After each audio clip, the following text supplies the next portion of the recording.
apa yang disampaikan oleh Munarman, oleh FPI dan oleh Komnas HAM. Jadi kalau kita lihat secara eksplisit, ya, implisit juga, ya, mereka sebenarnya tidak begitu nyaman bahasanya, ya, tidak begitu oke, ya.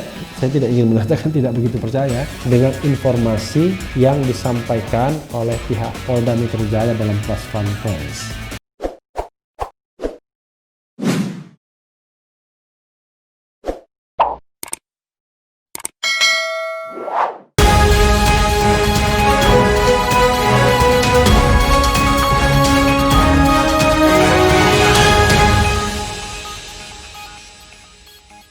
Assalamualaikum warahmatullahi wabarakatuh, Sobat RH sekalian. Jumpa lagi kita di channel yang keren ini, keren cadas sekali lagi, ya. Saya ingin membacakan berita yang dimuat oleh harian, bukan harian lagi sekarang, republika.co.id.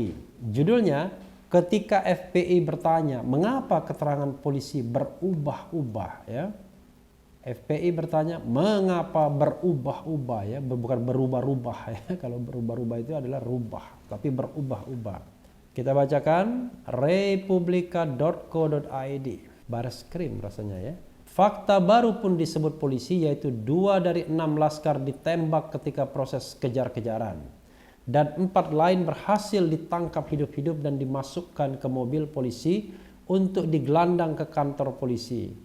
Keempat anggota laskar lainnya namun tewas pada akhirnya disebut akibat melakukan upaya perlawanan. Ya, Sobat era sekalian, ya, memang ini sudah menjadi pro dan kontra, ya. Sekretaris Umum FPI Munarman menganggap keterangan kepolisian soal penembakan 6 anggota laskar FPI pekan lalu berubah setelah munculnya hasil investigasi media. Ya, yang kita tampilkan itu paling tidak koran Tempo itu mengatakan tidak terjadi tembak-menembak, lalu juga dari FNN, ya, Forum News Network, wartawan senior Edi Mulyadi itu sama-sama mengatakan tidak terjadi tembak-menembak, ya. Bahkan sudah dikatakan bahwa 2 ditembak di tempat dan 4 lainnya di bawah entah kemana. Keanehan yang makin gawat lagi ini, kekerasan struktural harus dihentikan. Kenapa tadi kan di awal ada tembak-menembak kemudian serangan. Kemudian berubah setelah diinvestigasi oleh teman-teman wartawan di sana, tidak ada tembak-menembak di lokasi, kata Munarman usai menjenguk Habib Rizik Syihab di Polda Metro Jaya pada Senin 14 Desember. Munarman mendapati informasi terjadi baku tembak yang menyebabkan 2 anggota laskar meninggal lebih dulu. Lalu 4 sisanya meninggal karena terlibat perkelahian saat dibawa polisi ke Polda Metro Jaya usai ditangkap. Keterangan ini dianggap berbeda oleh Munarman karena sebelumnya ke-6-nya dianggap tewas bersamaan dalam baku tembak, ya, sebagaimana di press conference kan oleh Kapolda Metro Jaya, ya. Kemudian serangan di atas dalam mobil. Kalau serangan di atas mobil kita pertanyakan, kalau 4 orang itu masih hidup artinya kan ditusuk. Sudah diakui 4 orang itu awalnya masih hidup, itu poinnya, ujar Munarman. 4 itu masih hidup pada saat itu, tidak terjadi tembak-menembak, kemudian dibawa pakai mobil dan di dalam mobil difitnah melakukan mencoba merampas senjata petugas, lanjut Munarman. Selain itu Munarman mengklaim adanya wartawan yang diperiksa oleh polisi dalam kasus penembakan ini. Hal tersebut menurutnya makin menambah keanehan dalam kasus penembakan 6 laskar FPI. Iya, memang wartawan senior Edi Mulyadi kok diperiksa, ya, oleh Mabes Polri terkait terkait dengan hasil investigasinya. Harusnya ya bukan dia, karena dia juga melakukan investigasi, ya. Wartawan yang dimaksud adalah Edi Mulyadi. Ia diperiksa Bareskrim Polri, ya, lantaran unggahan video reportase terkait bentrokan FPI dan Polri di Jalan Tol Jakarta Cikampek. Dia diperiksa pada hari ini, Senin 14/12. Edi Mulyadi dipanggil dalam surat bernomor SPGL-2792-12 Romawi -2020 -DIT Tipidum tanggal 11 Desember 2020. Munarman hari ini datang ke Polda Metro Jaya untuk menjenguk Habib Rizik di tahanan. Munarman mengatakan Habib Rizik dalam kondisi baik.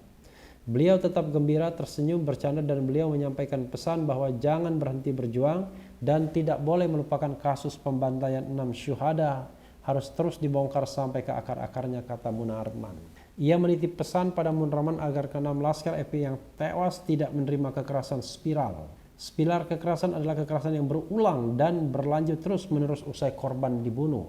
Habib Rizik khawatir ke-6 laskar pengawalnya mengalami fitnah. Apa itu kekerasan verbal? Mereka dituduh difitnah bawa senjata, menyerang, difitnah sebagai pelaku. Itu kekerasan verbal. Lalu kemudian yang paling gawat adalah mereka ini korban kekerasan struktural. Artinya berlanjut rekayasa kasus terhadap mereka, membuat mereka menjadi tertuduh dan pelaku, jadi bukan korban. Ini kekerasan struktural, ujar Munarman. Ya, saudara sekalian, memang ini yang harus kita garis bawahi, underline. Jadi mereka yang sudah hilang nyawanya menjadi korban, berapa kali luka tembakan, ada 4 lubang ya, lalu juga ada bekas penganiayaan, tiba-tiba dalam wacana yang berkembang justru dianggap sebagai pelaku penyerangan dan mereka tewas karena tindakan bela diri dari aparat. Ini yang sampai sekarang rasanya sulit kita mencernanya, melihat proses meninggalnya, tewasnya ke-6 orang tersebut. Apalagi kalau menggunakan versi FPI ya, bahwa mereka sama sekali tidak membawa senjata, apalagi senjata api.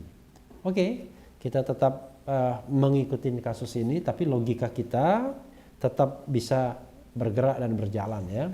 Munarman mengakui ada rasa khawatir bahwa kasus tewasnya ke-6 laskar FPI malah mengambang. Saya juga khawatir ya, di mana kasusnya direkayasa sedemikian rupa, seolah-olah sekali lagi mereka ini adalah pelaku bukan sebagai korban.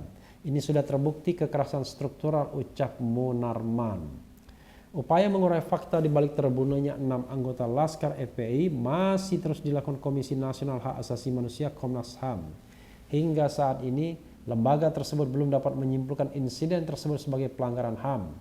Komisioner Komnas HAM Muhammad Khairul Anam mengatakan masih perlu waktu bagi timnya untuk mengambil kesimpulan untuk mendefinisikan kasus. Namun kata dia, tim pengungkapan yang ia pimpin sudah menyusun hampir sempurna konstruksi peristiwa yang terjadi di Tol Japek kilometer 50 pada Senin 7 Desember dini hari itu.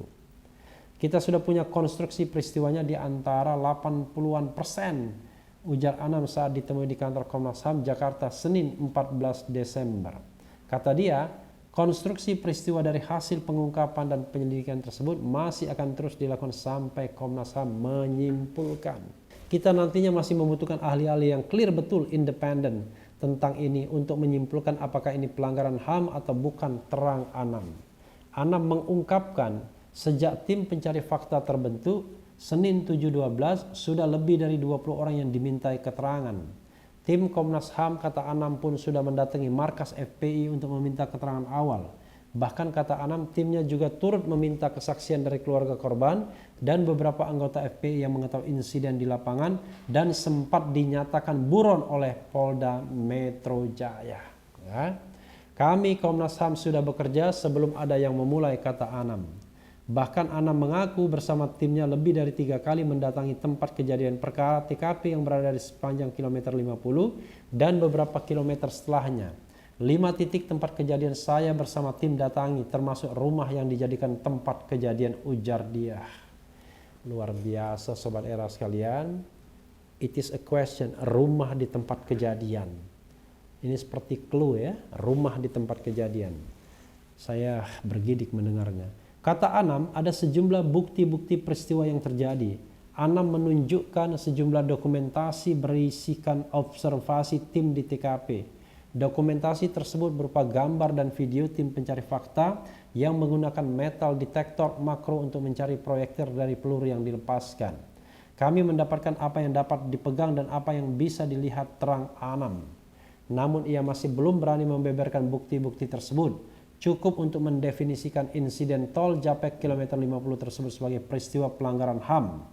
Untuk itu kita belum dapat menyimpulkan Karena permintaan keterangan dari beberapa pihak masih kita lakukan. Tim akan menyimpulkan setelah konstruksi peristiwa ini selesai terang anam.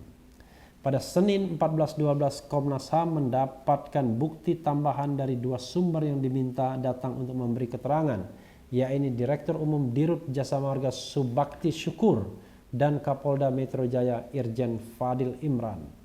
Anam melanjutkan, dari perusahaan negara pengelola jalan bebas hambatan tersebut, Komnas HAM mendapatkan tambahan bukti berupa rekaman CCTV pemantau tol dari kilometer 48 sampai kilometer 72.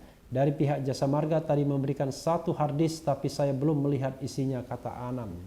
Mudah-mudahan ini bisa mengungkap Sobat Era sekalian ya, dan mudah-mudahan Direktur Utama Subakti Syukur yang juga saya kenal baik tidak ya baik-baik saja juga ya, baik-baik saja. Komnas HAM juga menjawab tuntutan pembentukan tim pencari fakta TPM. Komisioner Komnas HAM BK Ulung Hapsara mengatakan Komnas HAM memang telah membentuk tim pencari fakta kasus meninggalnya 6 orang Laskar FPI beberapa saat setelah penembakan diketahui. Istilah tim pencari fakta itu adalah tim pemantauan dan penyelidikan, ujar dia. It's okay. Sepanjang Komnas HAM memang bertindak independen dan tidak mengalami kesulitan ketika melakukan investigasi. Ya, harusnya tidak, karena Komnas HAM adalah lembaga yang memang diperuntukkan untuk melakukan hal-hal yang terkait dengan hak asasi manusia, ya, untuk protect, untuk melindungi, untuk macam-macam ya. Walaupun itu juga tugas negara secara umum, terutama tugas pemerintah untuk melindungi HAM, untuk memenuhi HAM ya. Jadi to fulfill, memenuhi, to protect, melindungi ya. Dalam tim itu ada beberapa anggota komisioner Komnas HAM.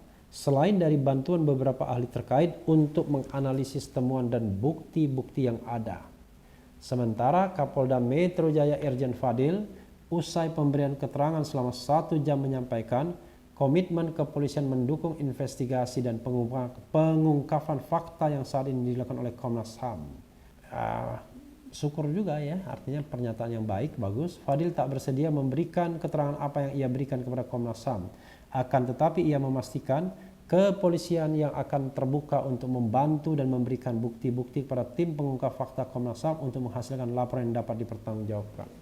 Mudah-mudahan semuanya baik ya, semuanya punya niat baik untuk menyelesaikan kasus ini. Jadi biarkanlah Komnas HAM bekerja, masyarakat mengawal ini, karena tanpa pengawalan masyarakat nanti gone with the wind juga, berlalu bersama angin ya, hilang begitu saja. Jadi tidak ada salahnya.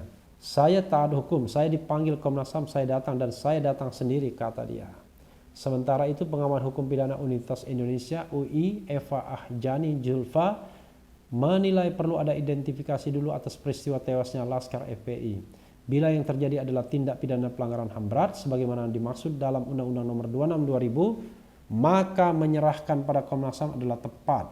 Namun bila yang terjadi adalah tindak pidana biasa seperti yang diatur dalam KUHP, maka mengacu pada KUHP adalah Polri, kata Eva. Ya kita lihat ya, karena hasil Komnas HAM bagaimana nanti. Eva menjelaskan, di satu sisi kasus penembakan adalah bentuk pelanggaran HAM yang sekaligus pelanggaran hukum. Oleh karena itu merujuk pada pasal 1 angka 6 Undang-Undang HAM 1999, mekanisme terbaik dalam penanganan dan penyelesaiannya adalah melalui sistem peradilan pidana. Sayangnya dalam kasus ini oknum pelaku diduga berasal dari institusi terkait. Nah, itulah masalahnya. Maka diperlukan suatu lembaga lain yang independen dan dapat dipercaya masyarakat untuk mendampingi kerja Polri dalam menangani masalah ini, ujarnya. Dia mengimbau agar pemerintah tetap membentuk TPF untuk mengusut kasus tersebut. Menurutnya hal itu diperlukan untuk menjaga netralitas dan memastikan kepolisian bekerja netral. Jadi Sobat Era sekalian, kalau kita bicara tentang sebuah pikiran yang logis, ya memang harusnya tim pencari fakta itu ya. Sebelumnya Presiden Jokowi angkat bicara terkait terbunuhnya 6 Laskar FPI. Jokowi mengatakan aparat penegakan hukum, dalam hal ini kepolisian, berkewajiban untuk menegakkan hukum secara tegas dan adil, ya, normatif ya. Dalam menjalankan tugasnya pun Presiden mengatakan aparat dilindungi oleh hukum dan aturan yang berlaku. Ingat, aparat hukum itu dilindungi oleh hukum dalam menjalankan tugasnya, kata Jokowi dalam keterangan pers di Istana Kepresidenan Bogor Ahad 13/12 siang. Presiden juga memberi solusi bagi kelompok masyarakat yang punya perbedaan pendapat mengenai proses hukum terhadap seseorang. Bila memang muncul perbedaan pandangan hukum, Jokowi mempersilahkan masyarakat menempuh mekanisme hukum yang ada. Jika perlu, jika memerlukan keterlibatan lembaga independen, kita memiliki Komnas HAM, di mana masyarakat bisa menyampaikan pengaduannya. Sekali lagi saya tegaskan, kita harus menjaga tegaknya keadilan dan kepastian hukum di negara kita, menjaga fondasi bagi kemajuan Indonesia, katanya. Luar biasa ya, lengkap sekali. Dan ini background sebelumnya ya. Tapi memang Sobat Era sekalian, menarik ya apa yang disampaikan oleh Munarman, oleh FPI dan oleh Komnas HAM. Jadi kalau kita lihat secara eksplisit ya, implisit juga ya, mereka sebenarnya tidak begitu tidak begitu nyaman bahasanya ya, tidak begitu oke ya. Saya tidak ingin mengatakan tidak begitu percaya dengan informasi yang disampaikan oleh pihak Polda Metro Jaya dalam press conference. Dan juga sepertinya dalam rekonstruksi yang diadakan Senin kemarin. Mereka sepertinya lebih percaya dengan versi mereka sendiri dan tentu saja Komnas HAM dengan temuan-temuan mereka. Tadi ada menarik ya, menyebut rumah. Ya salah satu spekulasi sebenarnya, bukan informasi ya, bahwa korban-korban itu dibawa ke sebuah tempat dan di tempat itulah kemudian terjadi eksekusi. Kita mengatakan eksekusi saja. Tapi itu kan versi yang barangkali bisa diungkap oleh Komnas HAM. Kalau versi Polri, mereka dibawa ke Polda Metro Jaya lalu melawan dan akhirnya tewas ditembak. Jadi Sobat Era sekalian, kalau sebenarnya keterangan-keterangan itu direkayasa, wah berbahaya sekali ya. Berbahaya.